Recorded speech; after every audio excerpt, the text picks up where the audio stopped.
أما بعد أعوذ بالله السميع العليم من الشيطان الرجيم يا أيها الذين آمنوا استعينوا بالصبر والصلاة إن الله مع الصابرين۔ اللہ تعالیٰ نے ایمان والوں کو حکم دیا ہے کہ تم اللہ کی مدد حاصل کرو صبر کے ذریعے اور نماز کے ذریعے، اور اس کے بعد یہ خوشخبری سنائی کہ ان اللہ مع الصابرین۔ یہ حقیقت ہے کہ اللہ تعالیٰ صابرین کے ساتھ ہے، صبر کرنے والوں کے ساتھ ہے۔ صبر کیا ہے؟ اللہ تعالیٰ کے فیصلے پر راضی ہو جانے کا نام صبر ہے۔ اللہ تعالیٰ کی جو قضاء ہے، تقدیر ہے، اسے دل سے تسلیم کر لینا، مان لینا، یہ صبر ہے۔ حافظ ابن قیم رحمہ اللہ اور دیگر ائمہ نے صبر کے حوالے سے یہ بات لکھی ہے کہ صبر بنیادی طور پر دو قسم کا ہے۔ ایک صبر ہے غیر اختیاری اور ایک صبر اختیاری ہے۔ غیر اختیاری صبر کیا ہے کہ اللہ تعالیٰ نے انسان کے مقدر میں جو چیزیں لکھی ہیں، کوئی تکلیف پریشانی انسان کو آ جاتی ہے، رزق وغیرہ میں کوئی تنگی ہو جائے، انسان کو کسی طرح کی کوئی پریشانی اور مصیبت آ جائے، تو ظاہر ہے کہ یہ ساری وہ چیزیں ہیں جو اللہ نے مقدر کر دی ہیں۔ یہ چیزیں انسان کے اختیار میں نہیں ہیں، ان پر صبر، یہ غیر اختیاری چیزوں پر صبر ہے، اسے کہتے ہیں صبر غیر اختیاری۔ کوئی بیمار ہو جائے تو بیماری صحت پر کسی انسان کا اختیار نہیں ہے، کوئی فوت ہو جائے تو موت و حیات پر کسی کا اختیار نہیں اللہ کے سوا، رزق میں تنگی آ جائے تو اللہ کے سوا کوئی نہیں جو اس میں فراخی کر سکتا ہو۔ تو اس طرح کی چیزیں جو اللہ نے انسان کے مقدر میں لکھی ہوتی ہیں، پریشان کن، تکلیف دینے والی، یہ ساری چیزیں ہیں جو انسان ان کے سامنے بے بس اور بے اختیار ہے۔ ان پر صبر کرنا، یہ صبر غیر اختیاری ہے۔ اختیاری صبر کیا ہے؟ ایسے کام کرنا، ایسے عمل کرنا، ایسا راستہ اختیار کرنا جس پر چلنے سے انسان کو تکلیفیں آ سکتی ہوں، پریشانیاں آ سکتی ہوں، مصیبتیں آ سکتی ہوں، تو انسان اس راستے کی ساری تکلیفوں، پریشانیوں، مصیبتوں کو جھیلتا رہے اور اس راستے پہ چلتا رہے۔ اور وہ راستہ کون سا ہے؟ وہ اللہ تعالیٰ کی رضا اور پسند کا راستہ ہے، اللہ کی محبت کا راستہ ہے، اللہ کی توحید کا راستہ ہے، اللہ کے دین کا راستہ ہے۔ انبیاء کرام علیہم الصلوۃ والسلام کی سیرت پڑھ لیں، قرآن پڑھ کے دیکھ لیں، انبیاء کرام کے جو سچے پیروکار تھے ان کے حالات زندگی پڑھ کے دیکھ لیں کہ انہیں دعوت دین اور دعوت حق کے راستے میں بڑی مصیبتیں اٹھانا پڑیں، بڑی تکلیفیں اٹھانا پڑیں۔ اللہ تعالیٰ نے قرآن مجید میں فرمایا کہ کیا تم یہ سمجھتے ہو کہ جنت میں داخل ہو جاؤ گے؟ ان تدخلوا الجنہ ولما یأتکم مثل الذین خلوا من قبلکم مستهم البأساء والضراء وزلزلوا حتی یقول الرسول والذین آمنوا معه متی نصر اللہ۔ تم سمجھتے ہو جنت میں چلے جائیں گے بڑے آرام اور آسانی سے، ابھی تم پر پہلے لوگوں والے حالات نہیں آئے، انہیں بڑی بڑی تکلیفیں جسمانی اور مالی طور پر بڑی بڑی اذیتیں سہنا پڑیں، جھنجھوڑ دیے گئے، ہلا کے رکھ دیے گئے۔ ایمان والے پکارنے لگے، حتیٰ کہ اللہ کے رسولوں نے پکارا کہ اللہ کی مدد کب آئے گی؟ پھر اللہ نے کہا الا ان نصر اللہ قریب۔ بات توجہ کے ساتھ سنو کہ اللہ کی مدد بہت قریب ہے۔ رسول اللہ صلی اللہ علیہ وآلہ وسلم کے صحابی خباب بن ارت رضی اللہ تعالیٰ عنہ، وہ مکے میں نبی علیہ السلام کی خدمت میں حاضر ہوئے، آپ کعبۃ اللہ کے ساتھ ٹیک لگائے بیٹھے تھے، آ کے کہنے لگے اللہ کے رسول ہمیں کافروں سے بدلہ لینے کی اجازت نہیں ہے، ان پر ہاتھ اٹھانے کی اجازت نہیں ہے، تو پھر آپ بد دعا کریں ان کے خلاف، آپ ہاتھ اٹھائیں اور ہمارے لیے اللہ سے مدد مانگیں۔ بات یہ تھی کہ حضرت خباب رضی اللہ تعالی عنہ یہ پیشے کے اعتبار سے لوہار تھے، تو کام شام کرتے تھے۔ ابو جہل وغیرہ نے حضرت خباب رضی اللہ تعالی عنہ سے کام کروا کے ان کی مزدوری دینے سے انکار کر دیا تھا، اور کہتے تھے پہلے محمد کا انکار کرو، اس کی جماعت چھوڑ کے واپس ہماری جماعت میں آ جاؤ، پھر پیسے ملیں گے۔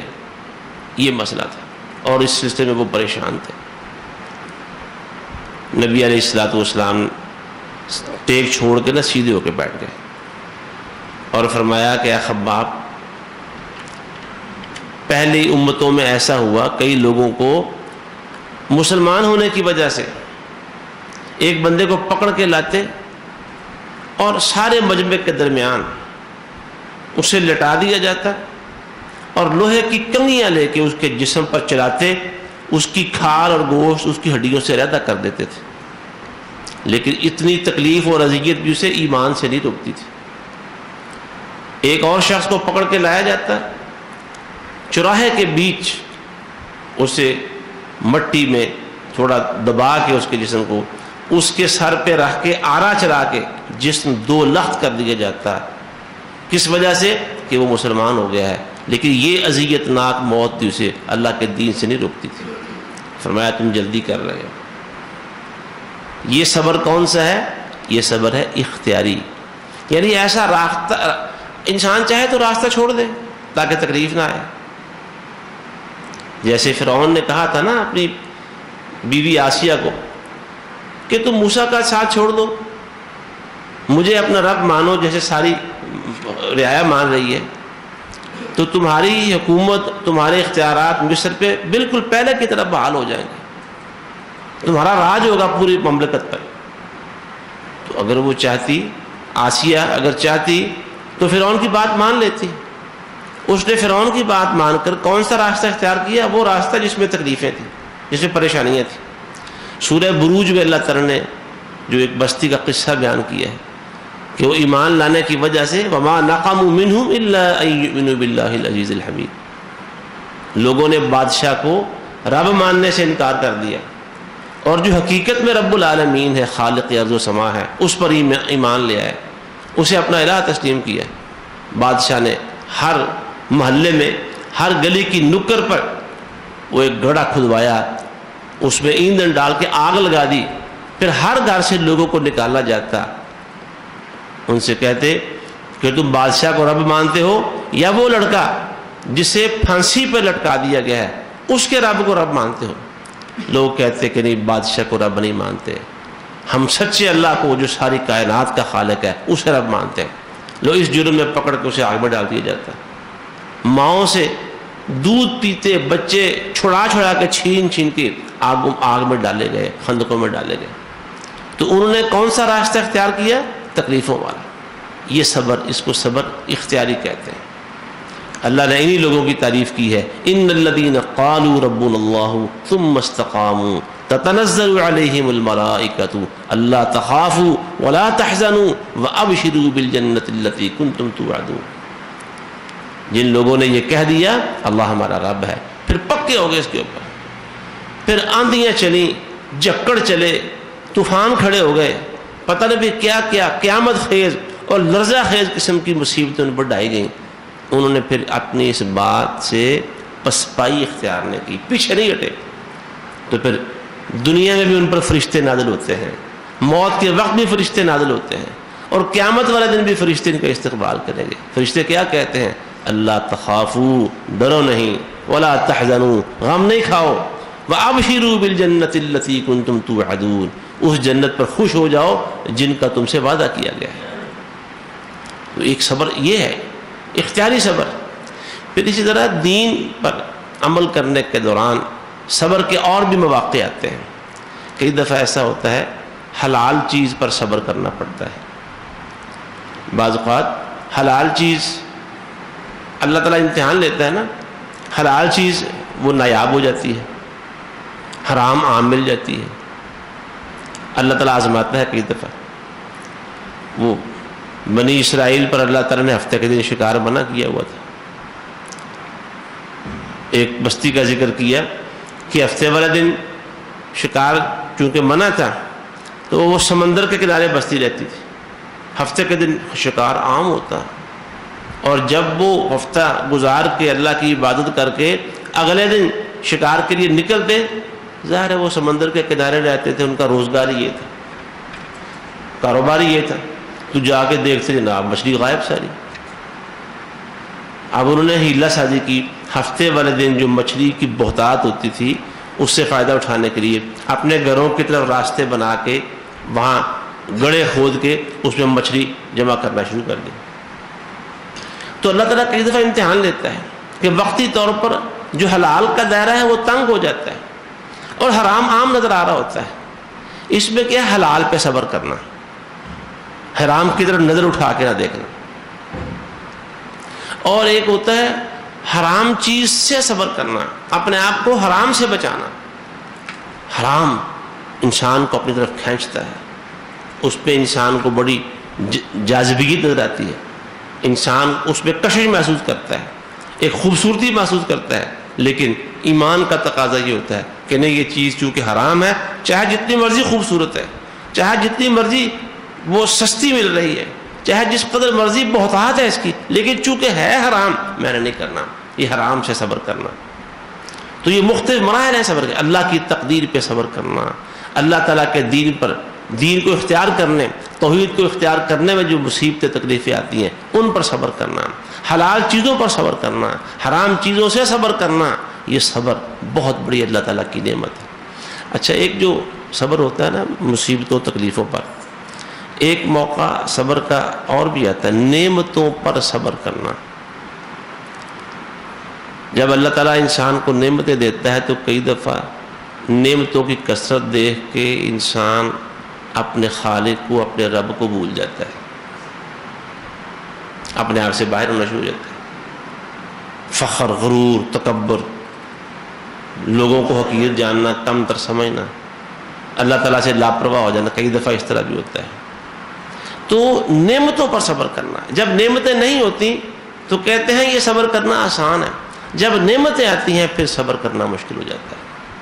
سیدنا یوسف علیہ السلام کی زندگی کا جو خاکہ قرآن نے پیش کیا ہے، انہوں نے بھائیوں کی تکلیفوں پر صبر کیا ہے، کنویں میں پھینکے جانے پر صبر کیا ہے. مفسرین نے کئی روایات لکھی ہیں کہ جس وقت یوسف علیہ السلام کو کنویں سے نکالا گیا تو وہ بھائی آگے، وہاں بعض روایتوں میں مفسرین نے ذکر کیا ہے، انہوں نے کہا یہ ہمارا غلام ہے، تو ہم اس بہانہ کی ہلا کیا، یہ اس طرح گر گیا تھا تو اس کو ہم بیچنا چاہتے ہیں، بعض نے روایتیں لکھی. تو یوسف علیہ السلام بھائیوں کی اس غلط بیانی پر اس لیے خاموش رہے کہ اگر میں نے کہا کہ نہیں یہ میرے بھائی ہیں اور انہوں نے میرے ساتھ ظلم و زیادتی کر کے ایسا کیا ہے، تو انہیں خطرہ یہ محسوس ہوا تھا کہ یہ مجھے قتل کر دیں گے. تو غلام بنایا جا رہا تھا، ظلم کر کے انہیں بیچا جا رہا تھا، صبر کر لیا. پھر عزیز کے گھر میں جو معاملہ ان پر ہوا، کتنا بڑا جال پھینکا تھا عزیز کی بیوی نے، اس معاملے میں صبر کیا، حرام چیز سے اپنے آپ کو بچایا. پھر اگلا صبر یہ کیا کہ انہیں ظلم اور زیادتی کرتے ہوئے جیل میں ڈال دیا گیا، وہ صبر کیا. اور ایک طویل زندگی، حتیٰ کہ پھر جیل سے باہر نکلے، اور جیل سے نکلتے ہیں سیدھے شاہی محل میں چلے جاتے ہیں، اور جو وزارت خزانہ، وزارت عظمیٰ کا قلم دان ہے وہ ان کے ہاتھ میں رکھ دیا جاتا ہے. اب نعمتیں آ گئی ہیں، لیکن نعمتیں آنے کے بعد بھی یوسف علیہ السلام نے صبر ہی کیا، صبر کا دامن نہیں چھوڑا. آپ ان کی تاریخ، ان کی سیرت پڑھ کے دیکھیں، صبر سے کام لیا، ان نعمتوں سے ناجائز فائدہ نہیں اٹھایا اللہ. اور وہ جو بادشاہ نے خواب دیکھا تھا جس کی تعبیر کر کے باہر نکلے تھے، اور بادشاہ نے کہا کہ آج کے بعد تم ہمارے سرکاری مہمان ہو، VIP شخصیت کا درجہ ملے گا.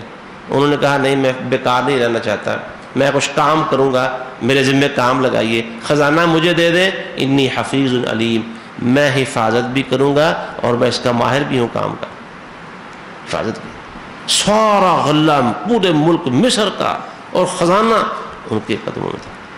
لیکن دیکھیں صبر سے کام لیا، سارے اختیارات پاس ہیں، خزانہ پورے ملک کا ان کے پاس ہے، اور کیسے حسن تدبیر کے ساتھ پورے علاقے میں نہ صرف مصر بلکہ دور دراز کے علاقوں تک جناب عدل کی اور انصاف کی ایسی بے مثال حکومت اور نظام قائم کر دیا کہ اس قحط سے جو وہاں 7 سال تک مسلط رہا، اس قحط سے ان تدبیروں کے سوا نمٹنا ممکن نہیں تھا۔ تو صبر کیا، نعمتوں پر صبر کرنا مشکل ہوتا ہے، تو صبر اللہ تعالیٰ نے قرآن مجید میں اس کا حکم دیا ہے، اللہ کی مدد حاصل کرو صبر کرنے کے ساتھ۔ اور پھر قرآن میں اللہ نے یہ بھی بتا دیا کہ اللہ صابرین کے ساتھ ہے، اور ایک جگہ فرمایا انما یوفی الصابرون اجرہم بغیر حساب، صابرین ہی ہیں جن کو ان کا اجر بغیر حساب کے ملے گا، بغیر حساب کے۔ یہاں صابرون کے معنی کئی مفسروں نے کیے ہیں کہ یہاں صائمون مراد ہے، کہ روزے داروں کو ان کا اجر بغیر حساب کے ملے گا، کیونکہ روزہ بھی انسان کو صبر سکھاتا ہے۔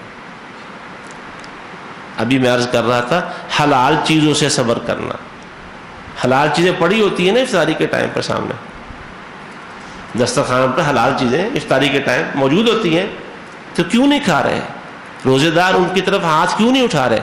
کیونکہ ابھی آگے ہاتھ اٹھانے کی اجازت نہیں ملی۔